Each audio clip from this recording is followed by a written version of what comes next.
जो पहले भी मुकदमा हुआ था वो तभी हुआ था जब शहबाज शरीफ साहब वज़ीर आला पंजाब थे और तब इन्होंने दहशतगर्दी का मुकदमा करवाया था। चैनल ज्वाइन किया था, वहाँ से आपको ऑन एयर होने से पहले ही ऑफ एयर कर दिया गया, ये मेरी इन्फॉर्मेशन है। तो ये भी एक दफ़ा डिसाइड हो जाना चाहिए कि ये कौन प्रेशराइज करता है सहाफ़ियों को, ऑन एयर कब करना है, ऑफ एयर कब करना है, उसको बेरोजगार कब कर देना है, ये भी तो डिसाइड होना चाहिए। FIR के अलावा ये भी तो एक बहुत बड़ा जिसका आप खुद शिकार रहे हैं। ये नामालूम अफराद करते हैं, नामालूम। और वैसे भी आपने देखा कल आपने देखा कि मरियम नवाज ने एक स्टेटमेंट उनका आया जिसमें वो ये कह रही थी कि मैं मीडिया मैनेज करती हूँ। अस्सलाम वालेकुम जी, मैं हूँ ज़ैन अली। अब से कुछ देर पहले इस्लामाबाद हाई कोर्ट से इमरान नियाज़ साहब और तमाम वो जर्नलिस्ट जिनके केसेस आज लगे हुए थे, हम बाहर आए हैं। इमरान भाई, पहले तो ये बताइएगा कि क्या प्रोसीडिंग है आज की और क्या आगे किस तरफ ये केस जा रहा है? देखें, अभी ये मुकदमा होना तो बंद हो गए हैं जब से अदालत से हम लोगों ने बेल्स ली हैं। अरशद शरीफ साहब की हैं, मेरी है, यहाँ पे समी इब्राहिम साहब हैं, डॉक्टर साहब यहाँ खड़े हैं, और लॉयर ने आज फिर दोबारा जज साहब के सामने बातचीत की है और मुझे भी मौका मिला। मैंने बल्कि उनको एक कहा कि गवर्नमेंट ऑफ पाकिस्तान से ये ज़रूर पूछें कि वो इसको ओन करते हैं या नहीं करते इन मुकदमात को, क्योंकि हमारी इन्फॉर्मेशन के मुताबिक जहाँ जहाँ हम पूछते हैं वो कुछ और ही कहानी हमें सुनाते हैं। तो इसके बावजूद जज साहब ये चाह रहे हैं कि जो हमें अदालत का इस वक्त तक लग रहा है कि जितने भी सहाफ़ी तंजीमें हैं वो साथ मिल जाएं, हम लोग मिल के, और कुछ गवर्नमेंट के कोई ऑफिशियल्स हैं उनके साथ बैठ के बात करें और देखें कि इन मुकदमात का नतीजा क्या निकलता है और ये क्यों हो रहे हैं। ये बड़ा अनफॉर्चुनेट है और दुनिया भर की जो तंजीमें हैं सहाफ़ी, वो लोग भी हमसे रब्ता कर रहे हैं, बल्कि आज हम उनको लेटर भी लिखने वाले हैं, UN को भी लिखेंगे, बाकी जगहों पे भी हम लिखेंगे। और ने ऑलरेडी इसकी मजम्मत की है सर। अच्छा, इसके अंदर एक बड़ा वो आपने जो पॉइंट उठाया था अदालत के अंदर आज के, खैबर पख्तूनख्वा के अंदर भी आप पर FIR दर्ज में वहाँ की गवर्नमेंट के थ्रू मुझे पता चला, एक साहब का मुझे फ़ोन आया, उन्होंने मुझे बताया कि इमरान साहब आपके ऊपर यहाँ जो मुकदमा हुआ था इसकी हमने इंक्वायरी की है और ये मुकदमा झूठा था, बोगस था, इसको हमने फारिग कर दिया है। और मुझे किसी ने ये भी बताया बाद में कि वहाँ के जो कुछ पुलिस ऑफिशियल्स हैं उनको भी ये गलत काम करने की वजह से हटाया गया।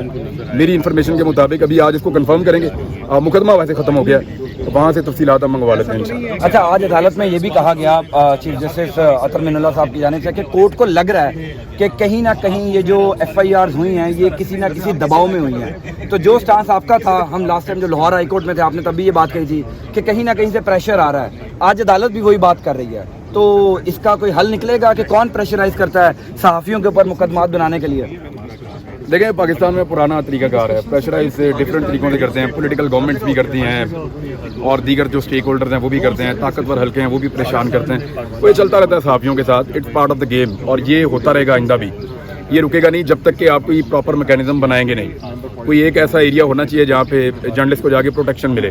पाकिस्तान जो है वो दुनिया के उन मुल्कों में शामिल हो गया जहाँ पे सहाफ़ी सबसे ज़्यादा गैर महफूज हैं, और ये जो FIR दर्ज हुई हैं, यानी वज़ीर आज़म पाकिस्तान ने अपने खिताब में कहा था अभी कि सहाफ़ियों के लिए ये कर रहे हैं या आज़ादी सहाफ़त की बात वो करते हैं, और अपने हर खिताब के अंदर हर जगह पे वो ये कहते हैं, लेकिन उनके दौर के अंदर सबसे ज़्यादा रफ्तार से मुकदमात दर्ज हुए हैं सहाफ़ियों के खिलाफ, इससे ज़्यादा तेज़ पहले मुकदमात हुए नहीं। तो ये मुकदमात, मैं आपको एक हैरत की बात बताता हूँ कि मेरे पे जो पहले भी मुकदमा हुआ था वो तभी हुआ था जब शहबाज शरीफ साहब वज़ीर आला पंजाब थे और तब इन्होंने दहशतगर्दी का मुकदमा करवाया था। वो भी उस दौर में फिर इसी तरह सहाफ़ी तंजीमें बैठी, गवर्नमेंट बैठी, फिर उन्होंने माजरत की और मुकदमा ख़त्म किया। तो ये इनका पुराना वतीरा है, तरीक़ाकार है, दबाते हैं, डराते हैं और उसके बाद मुकदमा कर देते हैं। ये एक्चुअली PMLN की सियासत ऐसे है कि आपको या तो सहाफ़ी अपनी मर्ज़ी का मिल जाए, आप उसको अपने मुताबिक चला लें, अगर नहीं चलता तो फिर आप उसके ऊपर अटैक करें। अच्छा, एक तो ये है कि FIR दर्ज हो जाती हैं, आप और तरीके से भी विक्टिम बनते रहे हैं। मतलब मिसाल के तौर पर आपको नवाज शरीफ ने तकरीबन 6 दफ़ा, मैं इसका गवाह हूँ, कि आपको नौकरी से निकलवाया। आप अभी एक चैनल आपने ज्वाइन किया था, आपको वहाँ से भी निकाल दिया गया। अब आपने एक नया चैनल ज्वाइन किया था, वहाँ से आपको ऑन एयर होने से पहले ही ऑफ एयर कर दिया गया, ये मेरी इन्फॉर्मेशन है। तो ये भी एक दफ़ा डिसाइड हो जाना चाहिए कि ये कौन प्रेशराइज करता है सहाफ़ियों को, ऑन एयर कब करना है, ऑफ एयर कब करना है, उसको बेरोजगार कब कर देना है, ये भी तो डिसाइड होना चाहिए। FIR के अलावा ये भी तो एक बहुत बड़ा जिसका आप खुद शिकार रहे हैं। ये नामालूम अफराद करते हैं, नामालूम। और वैसे भी आपने देखा कल आपने देखा कि मरियम नवाज ने एक स्टेटमेंट उनका आया जिसमें वो ये कह रही थी कि मैं मीडिया मैनेज करती हूँ।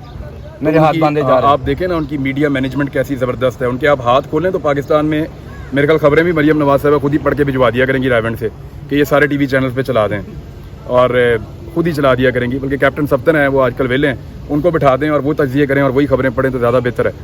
तो मीडिया मैनेजमेंट तो आपने उनकी देखी है और आपको आइडिया है, और इसी तरह वो मीडिया मैनेज करते हैं। इससे पहले भी आपने उनकी ऑडियोज़ देखी हैं, जई तई फेर के रख दी उन्होंने सारे मीडिया की।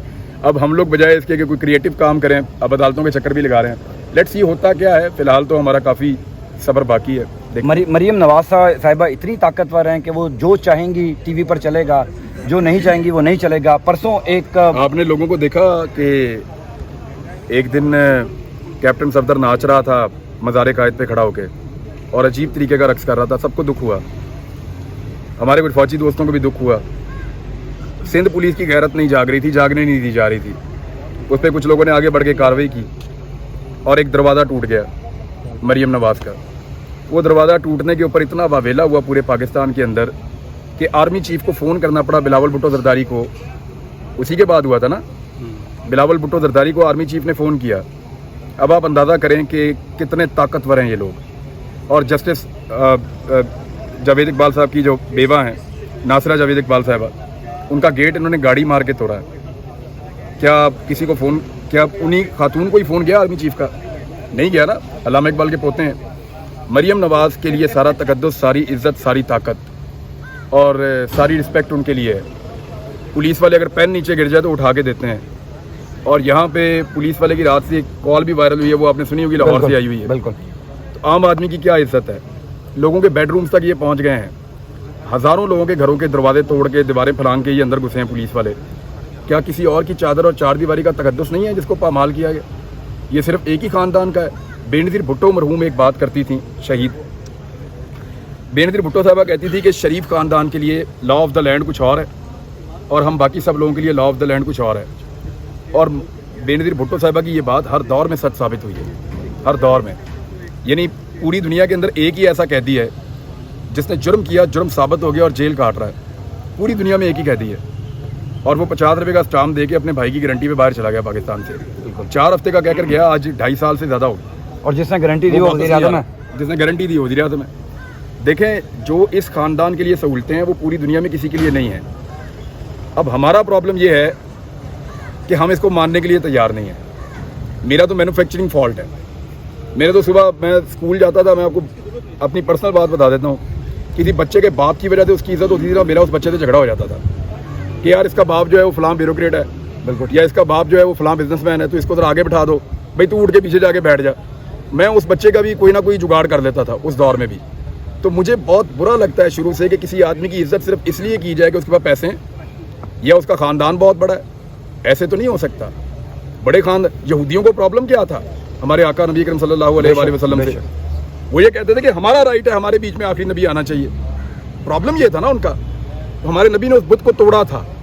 تو اگر آپ لوگ یہ بت نہیں توڑ سکتے تو پھر ہمیں سوچنا چاہیے کہ ہم کس کی سنت کو فالو کر رہے ہیں. ہمارے آقا نے تو یہ نہیں مانا تھا کہ بڑے گھر کا آدمی ہے تو اس کے لیے کچھ اور ہے, چھوٹے گھر کا آدمی ہے اس کے لیے کچھ اور ہے. مجھے زہر لگتی تھی یہ لڑکی جو جب فوج کے خلاف بات کرتی تھی, یہ جو ابھی آئی ہوئی تھی, کیا نام ہے بچی کا, ایمان. مجھے بری لگتی تھی, میں آپ سب کے سامنے کہہ رہا ہوں, مجھے واقعی بری لگتی تھی. آپ نے ٹویٹ بھی کیا تھا؟ ہاں, میں نے اس کے خلاف ٹویٹ کیا تھا پہلے. مجھے یہ بری لگتی تھی اس لیے کہ یہ فوج کے خلاف بہت بولتی تھی اور فوج میری اپنی ہے. مجھے آج بھی اپنی فوج سے اتنا ہی پیار ہے, میں تو کھل کے گلا بھی نہیں کرتا. تو میری فوج ہے, مجھے اس سے بہت پیار ہے. مجھے یہ لڑکی زہر لگتی تھی, لیکن مجھے نا اس کے ساتھ ہمدردی دلوا رہے ہیں میرے اپنے لوگ. کیوں؟ یہی بات مریم نواز کرے تو اس کے دروازے پہ کبھی پولیس نہیں جاتی. یہی بات یہ لڑکی کرے تو اس کے دروازے پہ پولیس بھی کھڑی ہوتی ہے اور مقدمہ بھی درج کروایا جاتا ہے اپنی مدعیت کے اندر. میں یہ جاننا چاہتا ہوں کہ یہ خاندان آسمان سے اترا ہوا ہے, یہ کیا سونے کا چمچ لے کر پیدا ہوا تو جیسے مرضی ملک کو چلائیں گے؟ یہی تو قصور نہیں ہے کہ آپ کھل کر گلا نہیں کرتے, اور جو ایکس پرائم منسٹر ہیں وہ بھی کھل کر گلا نہیں کرتے, لیکن جو کھل کر گلا کرتے ہیں وہ ان کے سارے مقدمات بھی ختم ہو جاتے ہیں, وہ دوبارہ پرائم منسٹر ہاؤس میں بھی چلے جاتے ہیں. جو گلا نہیں کرتے اس فوج کو اپنا سمجھتے ہیں. میں آپ کو فوج کے بارے میں ایک بات بتاؤں یار, سیریسلی میں نے پاکستان کا سارا جغرافیہ دیکھا ہے, اس کے بغیر آپ کا گزارا ہی نہیں. بالکل ٹھیک ہے. یہ ملک کے اندر آگ لگ جائے گی, ہر طرف تباہی پھیل جائے گی پاکستان میں ہر طرف. ہماری کمزوری ہے ہماری فوج, اور ہماری طاقت بھی ہے ہماری فوج. نہ اس کے بغیر ہمارا گزارا ہے, نہ اس کے بغیر یہ ملک چل سکتا ہے. اب یہ وجہ ہے, اور کیا بولوں. چلیں, اللہ خیر کرے گا انشاءاللہ. Thank you ma'am, thank you.